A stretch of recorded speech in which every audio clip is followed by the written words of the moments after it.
techniciens. Aïcha loolu leer na alors Ayoba ñu dugg rek ci li nga xamante ni moo di sa rubrique fact checking. waaw ci rubrique fact checking bi Amina tey jii dañuy des toujours ci CAN bi bu ngeen seetloo. match Sénégal Égypte demi-finale balaa ñu koy jouer. am na ay informations yoo xamante ni yu bari mi ngi doon circuler ci médias égyptiens yi ak réseaux sociaux égyptiens yi. suivant benn geste boo xamante ni joueurs sénégalais yi dañ ko doon def avant veille match Sénégal Égypte. ñuy xam nga dañuy jouer par équipe. dañuy Pape Thiaw day xaaj équipe bi ñaar am 11 fii am 11 fii bu ñu joué benn équipe bu gagné nag day ñëw ci devant caméra bi di chambrer seen yeneen coéquipiers yi bi leen doon chambrer ñu ubbi seen poche def in the pocket ba équipe bee ñoom par exemple ñoom Sadio Mané ak ñoom Gana gi gagné nañu leen ñu ngi suñu poche léegi nag égyptiens yi image boobu lañu jël manipuler ko comme quoi que ni sénégalais yi wax nañu Égypte ni c'est déjà dans leur poche maanaam dañ leen sous-estimer que gagné nañ leen ba pare du ngeen dara et cetera loolu ñu jëm ko ñu instrumentaliser ko tellement que sur les médias égyptiens pression bi dafa yéeg gars yi commencé di saaga jour sénégalais yi di saaga sénégalais yi et cetera sur les médias égyptiens et puis ils écrivent en arabe et cetera di xas am na ñoo ci xam ne dem nañ ba xas Sadio Mané je déteste Sadio Mané et cetera wax affaire bi nag am polémique boo xamante ni de ampleur bi mu yegg foo xamante ni sénégalais yi tamit ñoom ils ne sont pas restés les bras croisés supporters sénégalais sur les réseaux sociaux tamit commencé fayu daal def hashtag in the pocket mooy yéen a ngi ci suñu poche donc loolu nag mu commencé indi benn rivalité boo xamante ni pour man vraiment mënoon na ñàkk d'autant plus que la veille du match en conférence de presse un journaliste égyptien est même revenu sur la question pour demander à Pape Thiaw ndax joueur mi dañu doon vraiment ñaawal leur adversaire égyptien wax leen ni du ngeen dara on vous a déjà dans la poche. Malheureusement le journaliste égyptien s'exprimait en arabe. Pape Thiaw déggul et puis traduction au CAF bi c'était pas top. Et il y avait le modérateur Galoko qui n'a pas joué pour moi son rôle parce que bu joué woon son rôle parce que après le journaliste a été obligé de s'exprimer en anglais. mënoon na traduire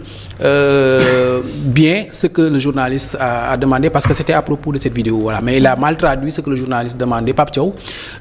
répondrewul sax parce que dafa yaakaar ni rek dafa ni lan nga yaakaar ci réseaux sociaux yi li ñuy wax et cetera Pape Thiaw n'avait pas bien compris et pour man bu Pape Thiaw comprendre woon question bi répondre ko leeral ko dina xam ni joueurs sénégalais yi du joueurs égyptiens yi lañ doon ñaawal mais seen propre coéquipiers yi nga xamante ni ñoo nekkoon ci beneen équipe bi nga xamante ni dañ doon jouer ak ñoom joueur donc c'est cette forme de désinformation là qui yenn saa yi bu amee événement yu mel nii comme CAN Coupe du Monde et cetera dafay bëri trop lu muy revenir ci médias yi ci réseaux sociaux et cetera y en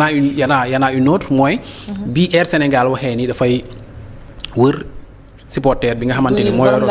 ce fameux laser là pour inviter ko je pense que sur le plan communication Air Sénégal a merdé ça moom je suis parce que c'est une promotion de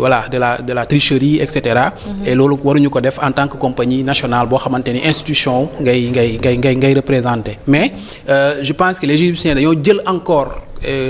information boobu daal di koy instrumentaliser comme une sorte de charge électrique boo xam ne wala choc boo xamante ne dañ koy def seen jour yi pour ñu am un sursaut d'orgueil pour jour match bi bu ñu ñëwee ñu xataraayu ci kaw sénégalais yi daal di dem ba jeex donc c'est encore parti sur les réseaux sociaux ñu wax ci lu bare ni sénégalais yi ñu ngi préparer wut ay laser pour ñëw stade pour comme ni ñu defoon match retour à Diamniadio pour jël laser yi def ko ci bëtu joueur égyptien alors qu'il n'en était rien du tout je pense que c'était une machine de manipulation boo xamante ni am na 2 jours ak veille match bi boo xamante ni égyptiens dañ ko organiser subtilement pour booster leur équipe malheureusement ça n'a pas marché parce que équipe bi ñëwee ñoom xam nañ ni seen diggante bi ñu 11 ak 11 yi taxawee ci pelouse bi xam nañ ni mënuñu jouer à jeu égal avec le Sénégal résultat dañoo reculer ba ci seen camp pendant presque 80 minutes ils n'ont pas joué Sénégal rek moo doon joué ba Sadio Mané di ubbi le score à la 78e minute nga gis leen nag ñuy doog a génn pour am sursaut pour jéem égaliser fekk c'était trop tard. alors mu mel ni rek réseaux sociaux yi jamono ji daal lu mun a yee fitna bëri na lool ba tax na gars yi dañuy profité ci moyenne occasion yu sénégalais yi di def supporters yi. pour yee li nga xamante ne moo di ay rivalité ak ñoom seen. waaw li ci danger Amina mooy mën na bañ a yem rek ci cadre sport bi xam nga fii nous sommes dans le cadre du sport nous sommes à la CAN et cetera. mën nga ko taal ci période CAN bi mais mën na bañ a yem ci période CAN bi. bu fekkee leeraluñu exactement les différents gestes qu'on a évoqués ici. ba mu leer ci bopp égyptiens yi ni sénégalais yi waxuñu leen loolu defuñu leen loolu. après CAN bi mën na passer lu yàgg égyptiens yi jàpp jàpp loolu ci seen xol. ba mu am ci yeneen yoo xamante ni bu ñu fay daje. mën na indi ay jiixi jaaxa diggante égyptien ak sénégalais te lii sport la dafa war a boole warul xaajale ay réew te nous sommes appelés nu mu tuddati ñun daje ci yeneen i béréb yoo xamante ni entre égyptien et sénégalais dañ fa war a am ay relations yoo xamante ni du doon ay relations heurtées.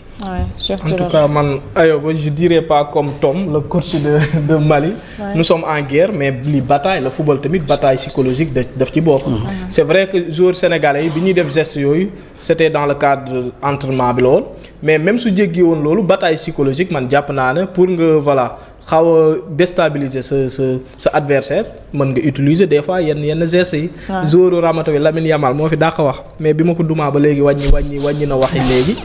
mais loolu man jàpp naa ne warul mën a garaaw. kañ nga ko duma. non bi passé moo duma mais duma naa ko match aller. mais da ngaa waroon préciser non duma préciser ñoom nañ tudd seeni duma. mais man dama am déception ci équipe bu Égypte bi ci côté fair play. dama gis yu nga xam ne franchement jàppoon naa ne football weesu na ko. muy ci côté seen coach bi. ci côté li nga xam ne mooy seen joueurs yi ba seen médias yi. c'est à l'image de leur pays xaw ma frustration bi lan moo ko waral. dañoo na ma coupe wala nan la demee noonu. soo demee ba waroo nekk mauvais perdant Ayoba football. waroo ci nekk mauvais perdant soo ñàkkee rek faaw ngay teg li nga xam ne mooy ay prétexte li tax ma koy wax mooy match bi Cheikh bi ñuy waxtaan fii nee naa la joueurs sénégalais yi nañ moytu tension. parce que tension moo tax ba ki nga xam ne mooy Habib Diarra muy raté final bi. parce que gars yi provoqué na leen am na lu xew. kii arbitre bi ñëw na jox ko li nga xam ne mooy carton man bettu ma woon. stratégie la bu ñuy teg pour déstabiliser li nga xam ne mooy seen adversaire mais suñ demee ba coach di ko def. coach problème su amee sax ñoom ñoo war a ñëw di tempérer mais ñi ngi gis benn image bu virale bu nga xam ne Pape Thiaw peut-être que su ànduloon ak dal dina créer tension entre ñaari camps yi mais heureusement que dafa ànd ak dal gars yi ñëw nañ di ko pousse mais match bi mu jeexee nga gis ay lu nga xam ne man jàpp naa ne CAF war na ci ubbi enquête ba situer les responsables mu sanctionner leen ñi ñëw ci arbitre bi comme quoi di wax que dañ ko corrompre di def nii xaalis. loolu suñu demee ba ay joueurs du ko def man jàpp naa ne ñoom esprit fair play wala boog leneen li nga xam ne jàppiwuñ ko football kese te football kese la waroon a doon nag il faut am ku gagné am keneen ku nga xam ne dafa ñàkk football léegi du ci terrain bi rek de affaire Congo bi mi ngi fi réseaux sociaux yi gars yi débat bi fa lay gën a neexee sax que ci terrain bi te loolu dafay gën a jox engouement wala boog day gën a motiver li nga xam ne mooy joueurs yi dafa war a neexal mais na yem ci cadre sport comme ni ko Ayob waxee parce que su yemul ci cadre sport mooy créer haine te football dafa war a boole su demee ba créer haine nag conditions yi nga xam ne peut-être que ay sénégalais dinañ ko nekkee ci yeneen dëkk wala boog seen doomu réew nekkee ko Sénégal mën na dem ba jur ay ñagas-ñagas te loolu seetluwuñ wala boog xaaruñ ko ci li nga xam ne mooy sport dañ xam ne football kese la ñu football réseaux sociaux yi li ñu war a def mooy neexal ñu neexal mu yem foofu mais man Égypte moom franchement keroog seen comportement yi ñu amoon moom daf ma décevoir trop. Alors Cheikh yow ban question la ngay poser Ayoba? benn question laay posé Ayoba mooy gis nañ le coach égyptien Osam Hassan bi match bi jeexee mu ngi critiquer di ñaawlu ko ne il y avait un manque flagrant d'équité surtout si li nga xam ne moom mooy calendrier parce que gis na ne Sénégal avait un jour de repos de plus que li nga xam ne mooy équipe égyptienne bi gis na tamit muy wax ne ni ñu privilégié Sénégal dafa ëpp par rapport à égyptienne mu mel ni dafa nekk mauvais perdant lan ngay wax ci loolu par rapport ak li nga xam ne wax na ko ak li Mohamed Salah wax parce que Salah dafa jël carrément son contre-pied li rafetlu li nga xam ne moom organisation bi durant toute la CAN. oui CAN bi mën nga wax lépp sauf que dañuy favoriser Sénégal sur ce match-là ça c'est totalement faux et tu as utilisé le bon terme et il a été un mauvais perdant. Et je pense que sélectionneur national warul waxee noonu après une défaite en demi-finale il faut assumer ses responsabilités. Tu as pêché tu as joué 90 minutes benn tir cadré nga am joué nga 70 minutes 80 minutes amoo tir cadré tey jii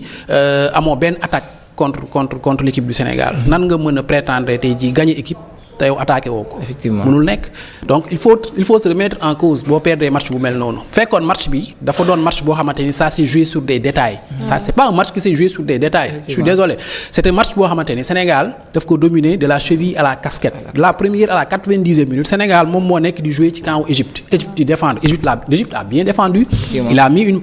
une stratégie de défense boo xamante ni man j'étais vraiment sous le charme. parce que la ligne défensive égyptienne était homogène Sénégalais yi ils ont eu beaucoup de difficulté à bouger cette ligne là la preuve duggaluñu but boo xamante ni dañoo dugg ci surface su Égypte dañoo dugal benn but boo xamante ni c'est venu de l'extérieur donc ce qui prouve que l'Égypte a bien défendu et pour man défaite bu amee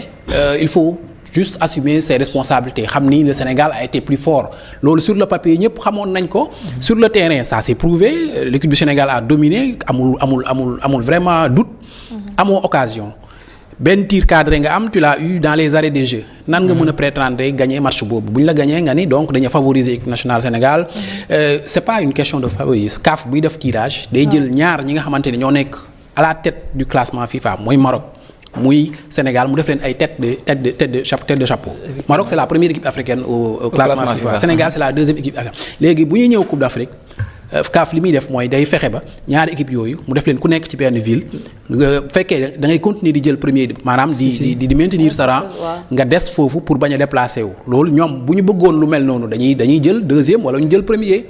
ci continent mais yàlla dogalul loolu Sénégal ak Maroc la fa teg Sénégal ak Maroc même bu ñu jël woon premier seen poule dañuy jógee fi ñu nekk dellu feneen donc ils ont confirmé leur rang jël premier ci seen poule ki des Tanger ki des Rabat ba final ñoom ñaar Sénégal war a fekki Maroc parce que Maroc mooy pays organisateur à Rabat ñu war a jouer seen final donc la logique a été respectée et pour man parler de favoritisme wala de corruption Sénégal kan lay corrompre ñun déjà dañoo am ay dettes yoo xamante ne mi ngi toll ci 23 000 milliards war koo fay fédération bi ñu ngi am 3 milliards yoo xamante ne tey jii ay bor la waaw les statistiques ne mentent pas xam nga lii possession de balle bi jusqu'à la 80e minute la possession de balle gis nga ni mu demee woon 69-31 ça comment tu peux dire que dañu favoriser équipe alors que équipe bi yow sur le terrain 11-11 équipe bi moo yor balle bi yow yoroo balle bi bi ñuy nekk école de football suñu coach daf ñu doon jàngal ni tant que yaa ngi yor balle bi mënoo encaisser but xool jusqu'à la 80 minutes Égypte amul benn tir amul tir zéro tir Sénégal a 11 tirs 4 tirs dont 4 tirs cadrés toi tu as 0 tir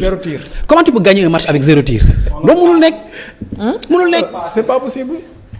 après yow nga ñëw ci kanam caméra yi nga ni non dañoo favoriser Sénégal calendrier bi et cetera alors que ñëpp xam nañ ni quand même bu Égypte jël nekkoon première équipe africaine ça serait passé autrement donc pour man il a parlé comme un mauvais perdant il faut le mettre dans ce cadre là et que na defaruwaat après pourquoi pas ñëwaat prochaine édition. voilà merci alors yaakaar naa ni que ni Ayoba tey lii rek nga andi woon. pour ñu waxtaanee ko. jëm ci CAN bi. gis naa ni moom CAN bi moom saf nga ci sàpp moom macha allah. waaw man xam nga passionné football la donc c'est normal chaque fois bu équipe bi di jouer ma ñëw def ci samay observation ak samay analyse en tant qu'ancien joueur en tant que aussi passionné de foot donc ñi ngi ñaan nag dimanche incha allah lundi doon férié. waaw kam mooy décréter férié bi. mais am na leneen loo xam ne tamit bëgg naa ko ñaan mais est-ce que si c'est pas trop tard. boo xoolee sànq doon nañu wax ay problème billet. pourquoi pas ñi nga xam ne ñoom ñoo fi des peut-être une part de la fédération bi fi des wala le ministre de l'intérieur wala le ministre des sports ñu organiser wu de telle sorte que stade comment dirais-je Léopold Sédar Senghor bi nekk fii dinañ fa mën a def ay écrans géants ubbi ko supporters yi fi des Sénégalais yi fi def dem di vivre ko mu nekk ñu dem dund ko mu mel ni ku nekk ñu Rabat. ça c'est une bonne idée ce serait une bonne idée. gis nañ Paris Saint-Germain def ko daaw gisoon nañ année mais loolu dafa laaj quand même en 48 heures une organisation parce que sécurité bi et cetera xam nga stade bi dafa yaatu. boo bëggee organiser foofu fan zone def ko entrée gratuite. tout le monde va. kii là-bas xam nga après ñëw sécurité bi ça peut poser problème surtout bu Sénégal gagné à la fin nga xamante ni sortie stade bi ça peut poser extrêmement problème donc en 48 heures pour man l'organisation foofu ñu def ci benn sérieux bu xaw a rigoureux pour que organisation bi jàll sinon rek après à la fin mën na créer problème mais idée bu rafet la seulement dañ ko waroon anticiper bu yàgg parce que lenn moom man je le vois Sénégal ñu koy def mais ça me plaît pas mooy que ne Sénégal mënul nekk di football tous les autorités sénégalais ku nekk bëgg a déplacer na day Maroc on est en football il y a un ministère des sports Khady Diène Gaye mu ngi fa il y a ñi jiite fédération sénégalaise de football mais mënuñoo jël aussi Sénégal gi yëpp ñu war leen babal yóbbu leen fi nga xamante ne mooy Maroc fii Sénégal aussi il est temps que aussi ñi fi nekk ñu jéem a am lu ñu préparer pour askan bi mën koo dund parce que yenn yi aussi waxuma yàq la mais jege na yàq parce que am na loo xamante ne aussi il est temps que ñu xoolal ko aussi quoi mënuñoo jël man moom suñ jëlee coupe bi dimanche incha allah. président war na décréter non seulement férié lundi. waaw loolu. mais la semaine suivante aussi mu décréter ay mariage collectif comme ça célibataires yi ñu mais célibataires yi. waaw ñun marié yi takk ñaareel ayoba loolu moom tàccu loolu moom nice. comme ça célibataires yi ci plateau bi yëpp. ñu am. yàlla baax na marié ci plateau ku soxla am ñaareel. ayoba leerul micro bi naan marié ci plateau yi aussi ku bëgg am ñaareel am. waaw ku bëgg am ñaareel am. yàlla baax na en tout cas gis naa ne ni ngeen ñuy clashé yàlla bëri na sutura kon boog yàlla na Sénégal jël ndam li Ayuba ñu ngi lay jaajëfal bu baax a baax alors tout de suite dañuy